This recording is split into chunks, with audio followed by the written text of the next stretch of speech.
Shalom. I want to give all praises to Yahweh, Bahasham, Yahweh Shai, Bahasham, Ha, Rocha Kodash, Ma'amath. Double honors to the elder apostles of GMS and their elders. Double honors to my elder apostle, Aharawan Ban Yasharallah of the Lions Den Camp here in Florida. Shalom to the Sintia Akim, pushing his truth and sincerity around the four corners of this earth. I'm Nakar Harab Ban Yasharallah, coming out of the Lions Den Camp of Yasharallah here in Florida. And today I'll be coming out a lesson on this article. And I saw this article at work earlier, and it says here, Russia's new nuclear submarine carries atomic torpedoes with unmatched range. So this is just another notch or another, we'll say, addition to Russia's, we'll say, armaments. So without further ado, this is like you. I'm gonna read this article first, then I'm gonna get some scriptures. It says, amid the ongoing war, Russia launched a new nuclear submarine named Khabarovsk from the Sevmash shipyard in the port city of Sevrodvinsk. And it says the announcement regarding the launch was made by Russian Defense Minister Andrei Belousov. The ceremony involved smashing a bottle of champagne into the hull of the submarine, which Navy Commander Admiral Alexander Moiseev did. Russia has several nuclear-powered vessels, but what sets the Khabarovsk apart is its ability to carry and launch various robotic weapon systems. According to reports, during the launch, the submarine was carrying a nuclear-capable Poseidon drone. And it says Moscow believes that the nuclear submarine with its underwater weapons and robotic systems will enable Russia to successfully ensure the security of its maritime borders and protect its national interests in various regions of the world's oceans. Of course, be thou a guard unto them, as a matter of fact. Might be in Ezekiel, or it might, I don't know, it might be either in Jeremiah or Ezekiel. But yeah, I get it, but let's continue.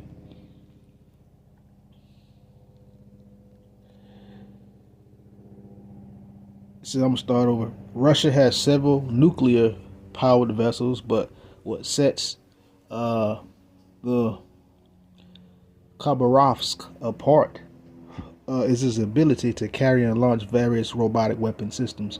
According to reports, during the launch, the submarine was carrying a nuclear-capable Poseidon drone. Moscow believes that the nuclear submarine with its underwater weapons and robotic systems will enable Russia to successfully ensure the security of its maritime borders and protect its national interests in the region of the world's oceans.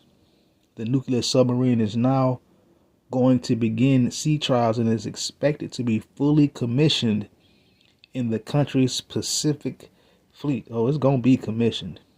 It's going to be put out there on the battlefield. You can believe that. It says the Khabarovsk submarine is the first purpose-built platform intended to carry the Poseidon system, according to reports. And again, that Poseidon was another weapon of indignation that the Lord has given unto Russia, or should I say allowed them to develop. What does that do? It could cause radioactive tsunamis. It could cause radiation in the water, which is just as detrimental. But let's continue. It says defense sources claim that the nuclear submarine can carry a large number of Poseidon torpedoes, which Russian President Vladimir Putin claims are unstoppable. More than likely they are, because the Lord is arming these other nations up. The Lord is going to let these nations get a hold to those weapons of indignation, because these are the weapons that the Lord is going to use to destroy Big Satan, also known as Babylon in the scriptures.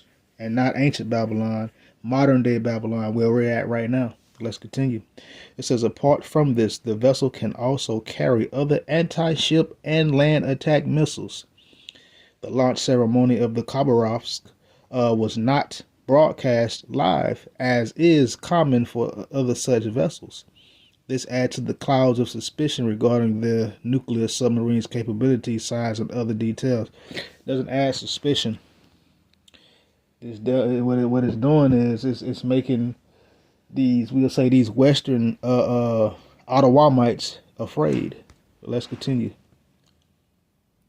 It says, however, reports indicate that the stern section of the new nuclear submarines resembles a Bore A-class ballistic missile submarines. So, okay. The Bore A-class vessels are typically powered by a VM-5 pressurized water reactor, which generates approximately 190 megawatts of thermal energy.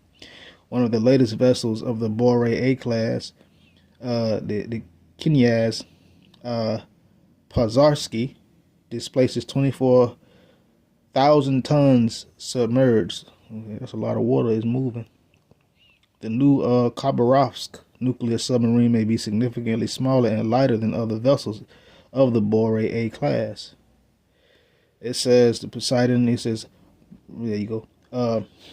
Moscow had recently claimed the successful testing. Moscow recently claimed, Salakia, the successful testing of its nuclear-powered underwater drone, the Poseidon. The new atomic-powered system is capable of carrying a nuclear warhead and was claimed to be unmatched in speed and depth.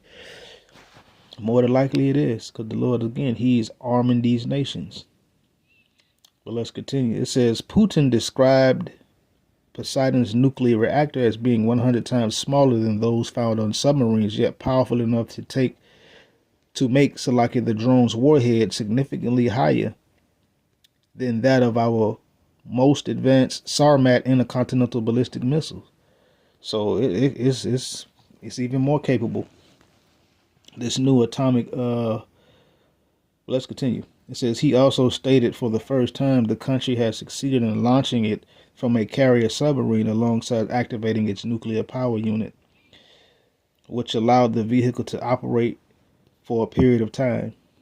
But the Poseidon has been described as a doomsday weapon that is designed to create massive radioactive tsunami by detonating near coastal targets. It is claimed to reach speeds up to 124 miles per hour, which makes it much faster than traditional torpedoes, so it can't be shot down so easily, or blown out of the water, I should say. Moreover, the nuclear propulsion also gives it an unmatched range, which will make it difficult for the enemy to detect or track. It says the announcement regarding the Poseidon came days after the country tested its Burevestnik nuclear-powered cruise missile. And this was just recently with this Burevestnik one. It says the recent displays of Russia on the nuclear front have raised worries globally, and it's also being seen as a big reason for Trump pushing for nuclear missile tests. The ongoing war between Russia and Ukraine is also showing no signs of stopping. Blah, blah, there you go. They always got to throw that in there. But as you can see, it's another missile, or should I say a weapon of indignation that the Lord has allowed the bear to create. Isaiah 54 verse 16.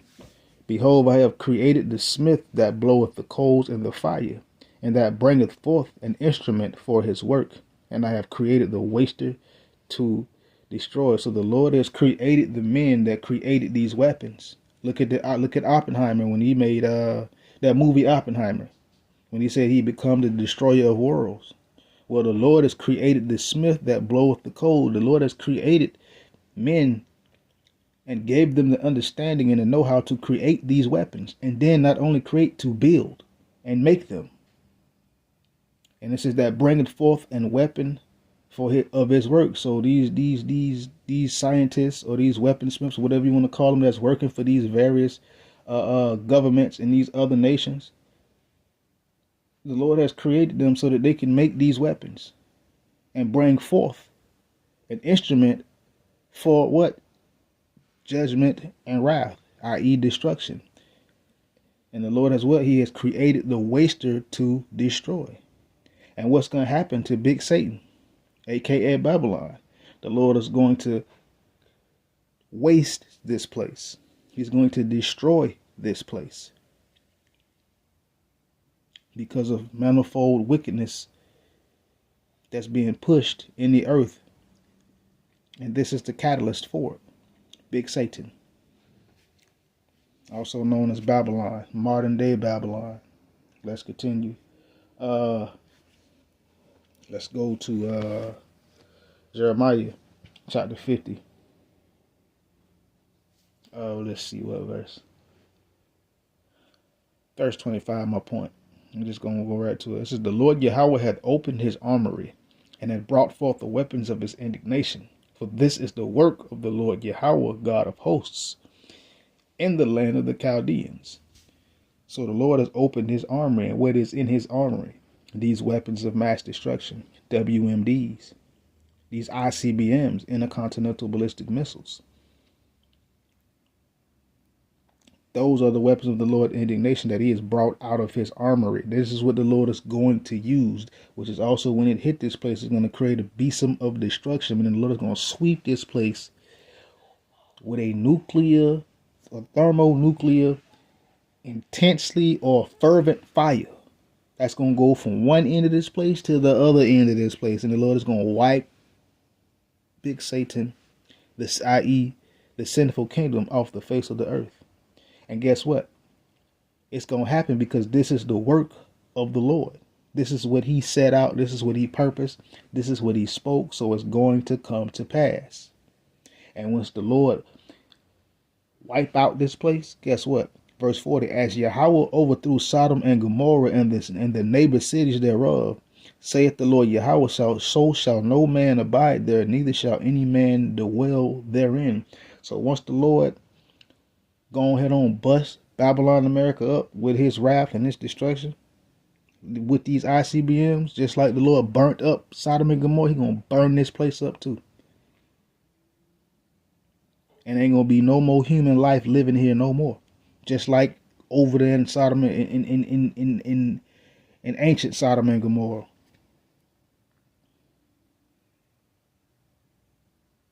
Ain't going to be no more living there. Just like here, last point. And the Lord is going to do this because, again, manifold wickedness. But people are refusing to stop what they're doing.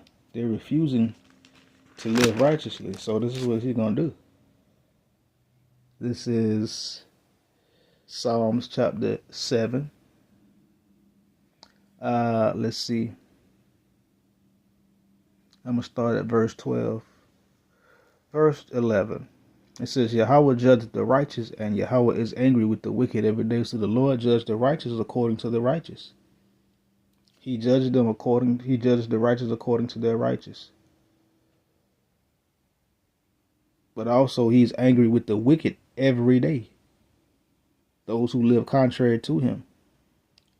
Verse 12, it says, if he whet not his sword, if he turn not, Salakia, he will whet his sword. He hath bent his bow and made it ready. He hath also prepared for him the instruments of Mawath. He ordaineth his arrows against the persecutors. So if people don't turn and don't stop their wickedness, the Lord is going to whet his sword. He's going to sharpen his sword. And what's that sword? His wrath, his anger, his judgment, his indignation, righteous indignation. The Lord says he has bent his bow, meaning the Lord is getting ready, making things ready, getting his wrath, getting everything set in order. So when he bring forth his wrath, hey, ain't gonna be no plausible deniability. Ain't gonna be no talking your way out of it. Ain't gonna be no begging and no pleading. The Lord is also, again, he hath also prepared for himself the instruments of Mawath. What is those instruments? Going back to Jeremiah 50. 51, if I'm not mistaken. Let's go back to it. Let's go back to it just to make sure. Showski. Yep, Jeremiah 50. Jeremiah 50, verse 25. The Lord has opened his armory. Right back at Psalms 7:13. He has also prepared for him the instruments of death. Period. We know what that is. And he ordaineth his arrows against the prosecutors. We know where that's coming from. We know where that's going. We know what's finna happen. It's some people that's finna the Lord finna bring some he finna bring fire, literally. So yeah. Just another I seen this article and it grabbed my attention, and with that, shalom.